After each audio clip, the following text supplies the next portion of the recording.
Network বিজনেসে কিভাবে বড় টিম বানাবেন? আমরা প্রত্যেকে নেটওয়ার্ক বিজনেসে চলে আসি, কিন্তু আসার পরে আমরা জয়েন্ট তো হয়ে যাই। জয়েন্ট হয়ে যাওয়ার পরে আমরা নিজেদের টিম ডেভেলপমেন্ট করার সময় বা টিম বড় করার সময় আমরা ঘাবড়ে যাই। আমরা টিম বড় করতে পারি না। কিছুদিন কাজ করার পরে আমরা বন্ধ করে দিই। তার একটাই কারণ, তার বেশিরভাগ ডিস্ট্রিবিউটার কী করে বা বেশিরভাগ লিডার কী করে, নেটওয়ার্ক বিজনেসে এসে প্রথমেই এরা লিস্ট বানানোর কথা ভুলে যায়। কেননা আমরা কার কাছে যাব প্রথমে? এই বিজনেসটার জন্য আমরা যেহেতু নেটওয়ার্ক বানাবো, এই বিজনেসটার জন্য কার কাছে যাব? প্রথমে বন্ধুবান্ধব, আত্মীয় স্বজন, প্রতিবেশী এদের কাছেই যাব।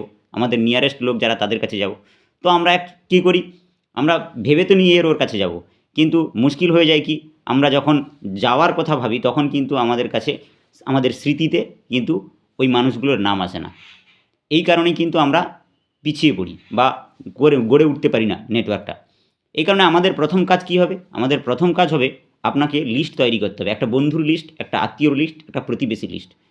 50 থেকে 100 জনের লিস্ট আপনার অবশ্যই থাকা দরকার আছে, এবং 1 to 1 প্ল্যান প্রত্যেককে দেখাতে হবে।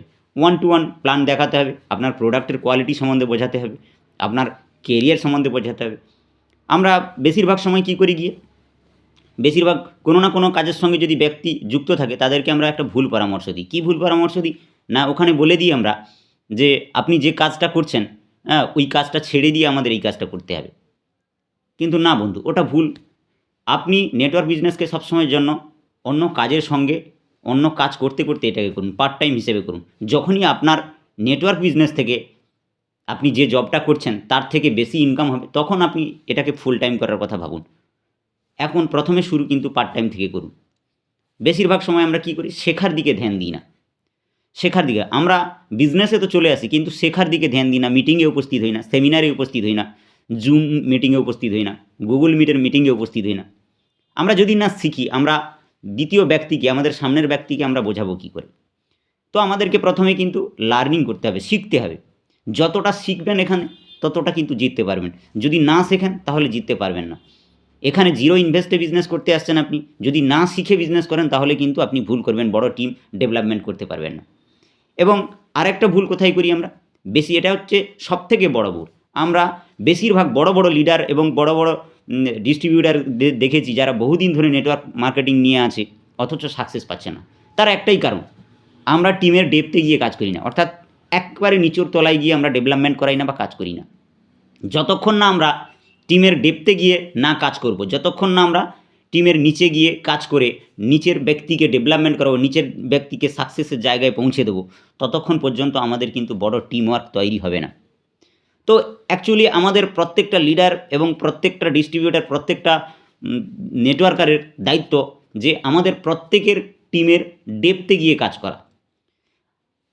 আর একটা ভুল কোথায় করি না, আমরা লিডারদের, আমাদের যারা আপলাইন রয়েছে বা সিনিয়র লেভেল যারা রয়েছে, তাদের নির্দেশ অনুযায়ী তারা কি অনুযায়ী কাজ করছে, কিভাবে কাজ করছে।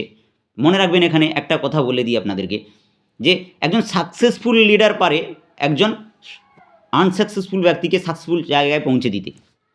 আপনি যদি যে সাকসেস ব্যক্তি নয় তার কাছ থেকেই যদি আপনি পরামর্শ নেন, তাহলে কিন্তু সে আপনাকে তাড়াতাড়ি সাকসেসফুল জায়গায় পৌঁছে দিতে পারবে না।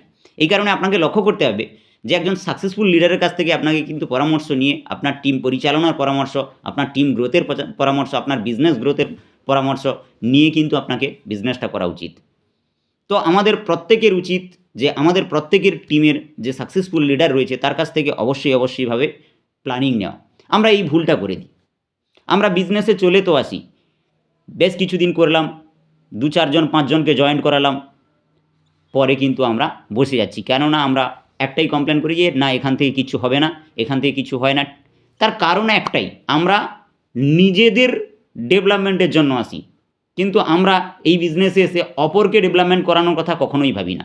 কিন্তু এই বিজনেসটা অন্যকে সাকসেস পাইয়ে দিয়ে নিজের সাকসেস নেওয়া।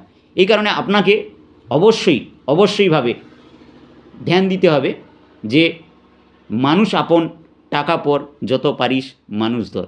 অর্থাৎ মানুষকে আপন করুন, টাকা আপনা আপনি আসবে। ধন্যবাদ।